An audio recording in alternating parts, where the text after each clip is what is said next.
Hello friends, இன்றைக்கி நம்ம என்ன பார்க்க போகிறோம்னா பிளாஸ்டிக்கை பற்றி பார்க்க போகிறோம். பொதுவாகவே பிளாஸ்டிக்னா நம்ம மக்களுக்கு விழிப்புணர்வு இருக்காது. ஏன்னா பூச்சி வேலை தானே. நம்ம என்ன மாதிரியான சிமெண்ட்டும் யூஸ் பண்ணலாம், என்ன மாதிரியான மண்ணும் யூஸ் பண்ணலாம். யூஸ் பண்ண நம்மளுக்கு பூச்சி வேலை முடிஞ்சதுக்கப்புறம் க்யூரிங் ஒரு 4 நாள் 5 நாள் க்யூரிங் பண்ணால் போதும் அப்படின்னு நினைக்கிறோம். இது ஆக்சுவலாக ரொம்ப தவறுங்க. நம்ம என்ன மாதிரியான சிமெண்ட் யூஸ் பண்ணுறோம், நம்ம என்ன மாதிரியான மெட்டீரியல் யூஸ் பண்ணுறோம், இந்த மாதிரியான ஃபேக்டர்லாம் நம்ம கன்சிடர் பண்ணோம்னா ஃபியூச்சரில் நம்ம கிராக்ஸை அவாய்ட் பண்ணலாம். நீங்களே கட்டிட்டீங்களா? ஆமா, டவுட் கட்டலாம். பொதுவாகவே பிளாஸ்டிக்கை பொறுத்த வரைக்கும் இந்த 5 ஃபேக்ட்ஸை முக்கியமாக கவனிக்கணுங்க. 5 ஃபேக்ட்ஸில் ஃபஸ்ட்டு விஷயம் என்னன்னா, என்ன மாதிரியான சிமெண்ட் யூஸ் பண்ணுறோம், what type of cement used. அதாவது சிமெண்ட்லேயே 2 டைப் மேஜர் டைப்புங்க. ஒன்று ஆர்டினரி போர்ட்லேண்ட் சிமெண்ட், இன்னொன்று போர்ட்லேண்ட் பொசோலனா சிமெண்ட். அதாவது ஓபிசி, பிபிசி. ஓபிசி எதுக்கு யூஸ் பண்ணணும், பிபிசி எதுக்கு யூஸ் பண்ணணும் அப்படின்னா, ஓபிசி வந்து பிரிக் ஒர்க்கு, காங்கிரீட்டு இதுக்கு மாதிரி யூஸ் பண்ணலாங்க. அதாவது செட்டிங் டைம் வந்து சீக்கிரம் ஓபிசிக்கு. பிபிசிக்கு வந்து அப்படி கிடையாதுங்க. பிபிசி பிளாஸ்டிக்காகவே யூஸ் பண்ணுறது. அதாவது போர்ட்லேண்ட் பொசோலோனா சிமெண்ட் இது வந்து பிளாஸ்டிக்காகவே யூஸ் பண்ணுறது. இதோடைய ஹீட்டிங் ப்ராப்பர்ட்டியும் கம்மி. அதாவது நம்மளுக்கு மண்ணுக்கும் சிமெண்ட்டுக்கும் உள்ள பாண்டிங் ஈஸியாக கிடைக்கும் இந்த சிமெண்ட்டில். அது யூஸ் பண்ணோம்னா அதாவது ஆர்டினரி போர்ட்லேண்ட் சிமெண்ட் யூஸ் பண்ணிவிட்டு நம்ம பூச்சி வேலை முடிச்சுட்டு க்யூரிங் பண்ணிவிட்டு மறுநாள் பார்த்தோம்னா சின்ன சின்ன கிராக்ஸ் வரும். அதாவது அது பேர் ஷ்ரிங்கேஜும்பாங்க இங்கிலீஷில். ஷ்ரிங்கேஜ்னா ஒன்றும் இல்லைங்க, அந்த சுருங்குதல். அதாவது கிராக்ஸோடைய டைப்ஸ்லேயே சுருங்கி வரக்கூடிய கிராக்ஸும் இருக்கும். அந்த ஷ்ரிங்கேஜ் கிராக்ஸ்னால் ஒன்றும் இல்லைங்க, நீங்கள் வீடியோவில் பார்க்குறீங்க பார்த்தீங்களா, இதுக்கு பேர் தான் ஷ்ரிங்கேஜ் கிராக்ஸு. இது எப்போ ஃபார்ம் ஆகும்னா, நம்ம பூச்சியில் முடிச்சுட்டு மறுநாள் க்யூரிங் பண்ணி பார்த்தோம்னா இந்த மாதிரியான ஷ்ரிங்கேஜ் கிராக்ஸ் வரும். இதை அவாய்ட் பண்ணணும்னா நம்ம போர்ட்லேண்ட் பொசோலனா சிமெண்ட் யூஸ் பண்ணணும். நீங்கள் வீடியோவில் பார்க்குறீங்க பார்த்தீங்களா, இதுதான் போர்ட்லேண்ட் பொசோலனா சிமெண்ட். அதாவது கொஞ்சம் பிளாக் கலரில் இருக்கும், ஒயிட் கலரில் இருக்கிறது ordinary Portland cement. Cement use பண்ணுறதுனால நம்மளுக்கு வாட்ரு பெனட்ரேட் ஆகுறதும் நம்ம தடுக்கலாம். அதாவது வாட்டர் பெனட்ரேட் ஆகுறதுனா நம்ம பாத்ரூம், அது போக வாட்டர் டேங்க் இதிலெல்லாம் நம்ம பிபிசி சிமெண்ட் யூஸ் பண்ணோம்னா நம்ம தடுக்கலாம். பிபிசிலேயே கிரேட் 3, கிரேட் 33, கிரேட் 43, கிரேட் 53, அதாவது 33, 43, 53 இருக்குங்க. அது ஒன்றும் இல்லைங்க, கம்ப்ரசிவ் ஸ்ட்ரென்த் ஆஃப் சிமெண்ட்.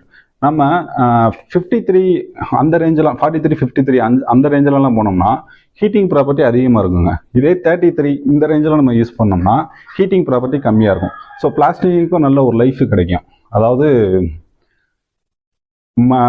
மண்ணுக்கும் சிமெண்ட்டுக்கும் உள்ள பிணைப்புத்தன்மை நல்லா இருக்கும். என்னவோப்பா, ஆத்து மண்ணில் கட்டுனா ஸ்ட்ராங்கா இருக்கும், எம்சாண்டா போய் கட்டுறேங்கிறீங்க. இப்ப நான் ஆத்து மண்ணுக்கு எங்க போறது? ஓ, அள்ளிட்டு வாங்கியாவது ரெடி பண்ணி கொண்டு வா. நானா மாட்டு வண்டி அள்ளிட்டு போக முடியும்?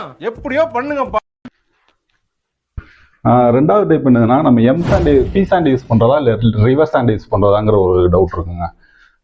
நம்ம மக்களுக்கு பொதுவாகவே ரிவர் சாண்ட் யூஸ் பண்ணால் நம்மளுக்கு பூச்சலை நல்லா இருக்கும், அதாவது ஆற்று மணல் யூஸ் பண்ணால் பூச்சலை நல்லா இருக்கும், ரொம்ப நாள் நம்மளுக்கு பில்டிங் ஸ்ட்ராங்காக இருக்கும், எந்த கிராக்ஸும் வராது அப்படிங்கிற மாதிரியான ஒரு எண்ணம் இருக்குங்க. ஆனால் டெக்னிக்கல் வேர்ட்ஸில் டெக்னிக்கல் டைமாக பார்க்க போகையில் நம்மளுக்கு பி சாண்டா ரிவர் சாண்டான்னு பார்க்கல, பி சாண்டு தாங்க பெஸ்ட்டு. ஏன் பி சாண்டு பெஸ்ட்டுனா, பி சாண்டில் உள்ள கிரெயின்ஸ் ப்ராப்பர்ட்டி, அதாவது அதோடைய அளவு, அந்த சின்ன சின்ன மாலிகுல்ஸ் இருக்குல்ல, அதோடைய அளவு வந்து ஒரே சேமாக இருக்குங்க. இப்போ நான் நேச்சுரலாகவே நான் உங்களுக்கு காட்டுறேங்க. பி சாண்டை பற்றி நான் உங்களுக்கு நேச்சுரலாகவே, நம்ம சைட்டில் பி சாண்டை தான் யூஸ் பண்ணுறோம் மேக்ஸிமம்.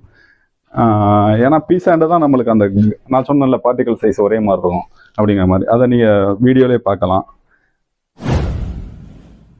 பார்ட்டிகல் சைஸும் ஒரே மாதிரி இருக்கும். இன்னொன்று பூச்சி பூசுறதுக்கும் ஈஸியாக இருக்குங்க பி சாண்டு. இதோடைய கெமிக்கல் ப்ராப்பர்ட்டி என்னதுன்னா, இது வந்து ஆல்ரெடி நம்மளுக்கு க்ரஷிங் சாண்டு தான், அதாவது உடச்சி கொண்டாடுறது தான்.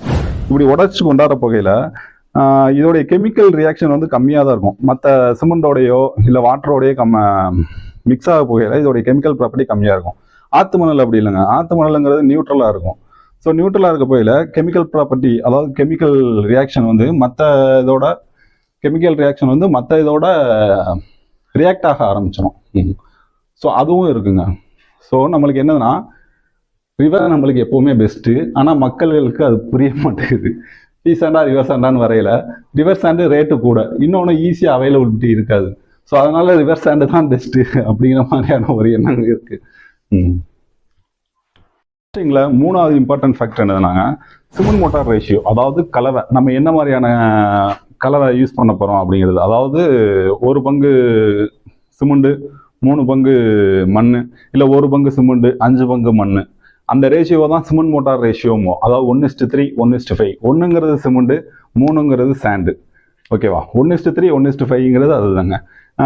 பொதுவாகவே கலவையை பொறுத்த வரைக்கும் இன்டீரியரில் நம்ம 1:3 கொடுக்கறது நல்லதுங்க. ஏன் 1:3 கொடுக்கணும்னா இதில் இது டைரக்ட்லி கான்டாக்ட் டு சன், அதாவது வெயிலோடைய தாக்கத்தில் டைரெக்டாக இருக்காது. இன்டீரியர் அதாவது உள்ளக்க வெயிலுடைய தாக்கத்தில் நேராக இருக்க போகிறது இல்லை. இன்னொன்று வாட்டரும் நம்மளுக்கு இதில் அந்த பிளாஸ்டிக்கில் போய் பட போகிறது இல்லை. இதே இது வெளியில் நம்ம யூஸ் பண்ண போகையில் 1:3யும் கொடுக்கலாம், 1:2வும் கொடுக்கலாம். 1:3 கொடுத்தோம்னா நம்ம கெமிக்கல்ஸ்லாம் யூஸ் பண்ணோம்னா இன்னும் பெட்டராக இருக்கும். அதாவது நம்ம வாட்டர் ப்ரூஃபிங் கெமிக்கல்மோ அந்த மாதிரியான கெமிக்கல் யூஸ் பண்ணோம்னா, அதே மாதிரி ஏசி ரூமும் இருக்குல்ல, அந்த ரூமில் வந்து நம்ம 1:3 கொடுக்க போகையில் நம்ம அந்த வெளியில் உள்ள வெப்பத்தை வந்து உள்ள இழுக்காத மாதிரியும், ரூமுக்குள்ளே இருக்கிற கூலிங்கை அதே இதை மெயின்டைன் பண்ணுற மாதிரி, அதாவது ரூம் டெம்பரேச்சரை மெயின்டைன் பண்ணுற மாதிரியும் நம்ம கலவையை சூஸ் பண்ணி அதுக்கேற்ற மாதிரியான கெமிக்கல்ஸ் யூஸ் பண்ணணுங்க. அதுக்கேற்ற மாதிரியான கெமிக்கல்ஸ் நம்மளுக்கு ஏசியன்லேயும் கிடைக்கும், டியூலக்ஸ்லேயும் கிடைக்கும். ஆனால் என்னை பொறுத்த வரைக்கும் டாக்டர் ஃபிக்ஸிட் ஒரு நல்ல பிராண்டுங்க. டாக்டர் ஃபிக்ஸிட் நம்ம யூஸ் பண்ணோம்னா நம்ம பொதுவாகவே நம்ம அனுபவிச்சதை வச்சு சொல்கிறேன், டாக்டர் ஃபிக்ஸிட் யூஸ் பண்ண இடத்துல இருந்து நம்மளுக்கு எந்த மைனஸும் வந்தது இல்லைங்க. ரேஷியோ பொறுத்த வரைக்கும் நம்ம இந்த ரேஷியோ தாங்க முக்கியமாக பார்க்கணும். 1:3 1:5 அப்படின்னா நம்ம மக்களுக்கு ரொம்ப குழப்பிடும். அதாவது ஒரு பங்கு சிமெண்ட் 3 பங்கு மண் அந்த மாதிரி குழப்பிடும். நான் மூடையை வச்சே சொல்றேனுங்க. ஒரு மூடைக்கு கலவை 15லேருந்து 18 சட்டி வரைக்கும் நம்ம போடலாங்க. ஓகேவா? இது இன்டீரியருக்கு. அவுட்டரில் போகையில் ஒரு மூடைக்கு 12லேருந்து 15 சட்டி போடலாங்க. அதாவது காங்கிரீட்டுக்கு போகிற மாதிரி 12லேருந்து 15 சட்டி. பூச்சிவலையை பொறுத்த வரைக்கும் 4வது இம்பார்ட்டன்ட் ஃபேக்டர், அதாவது 4வது முக்கியமான விஷயம் என்னன்னா நம்ம ப்ரிப்பரேஷன்ஸ். அதாவது பூச்சு கனம் 1/2 இன்ச்சிலேருந்து 3/4 இன்ச்சு தான் திக்னஸ் இருக்கணும். அதாவது 12 mmலேருந்து 15 mm வருங்க. அது அந்த கனம் வந்து எப்படி செட் பண்ணணும்னா புல்லோடு வச்சு செட் பண்ணணும். நிறைய பேர் என்ன பண்ணுவாங்கன்னா இந்த புல்லோடு வைக்க மாட்டாங்க, நாங்கள் மட்டை பலகையிலே இழுத்துருவோம் அப்படிங்கிற மாதிரி. அது என்ன ஆகும்னா ஒரு பக்கெட் 1 இன்ச்சாகவும் இன்னொரு பக்கெட் 1/2 இன்ச்சாகவும், அதாவது சவத்தில் ஒரு சைடு 1 இன்ச்சாகவும் இன்னொரு சைடு 1/2 இன்ச்சாகவும் ஆயிருங்க. அப்படி ஆச்சுன்னா 1 இன்ச்சு சைடு இருக்குல்ல, அதில் கிராக்ஸ் அதிகமாக வர்றதுக்கான வாய்ப்புகள் இருக்குது. ஸோ நம்ம அதையும் கவனிக்கணுங்க.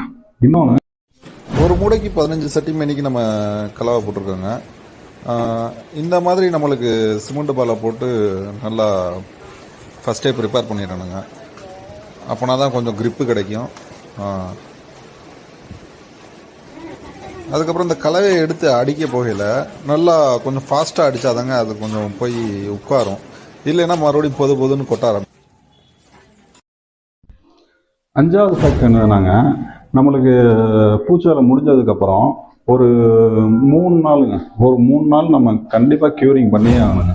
மார்னிங்கும் சரி ஈவினிங்கும் சரி கண்டிப்பாக க்யூரிங் பண்ணணும். அதே மாதிரி ஒரு 1 month கழித்து நம்ம பெயிண்ட் ஒர்க்கை ஸ்டார்ட் பண்ணோம்னா கொஞ்சம் நல்லா இருக்குங்க. இதே பூச்சியில் கவனிக்க வேண்டியது என்னென்னா, ஸ்பாஞ்சு போடணுமா இல்லை கரண்டையை வச்சு தேய்க்கணுமா. அதாவது ஸ்பாஞ்சு போட்டோம்னா நம்ம பட்டி பார்க்குற மாதிரி இருக்குங்க, அதாவது சொரப்பாக இருக்கும். இதே நம்ம கரண்டையை வச்சு தேய்ச்சோம்னா கொஞ்சம் வலுவலுன்னு இருக்கும்.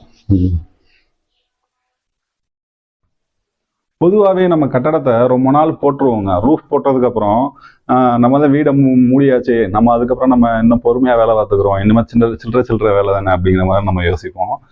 ஆக்சுவலாக நம்ம பிளாஸ்டிங் ஆரம்பிக்க போகையில் உடனே நம்ம சிமெண்ட் இறக்கி விட்டு நம்ம சாண்ட் இறக்கி விட்டு மறுநாள் வேலையை ஆரம்பிச்சு விட்டுறது, அது ரொம்ப தவறுங்க. என்னன்னா நம்ம பிளாஸ்டிங் ஒரு 3 நாளைக்கு அப்புறம் ஆரம்பிக்க போகிறோம் அப்படின்னா 3 நாளைக்கு முன்னாடி இருந்தே நம்ம க்யூரிங் பண்ணிடணுங்க.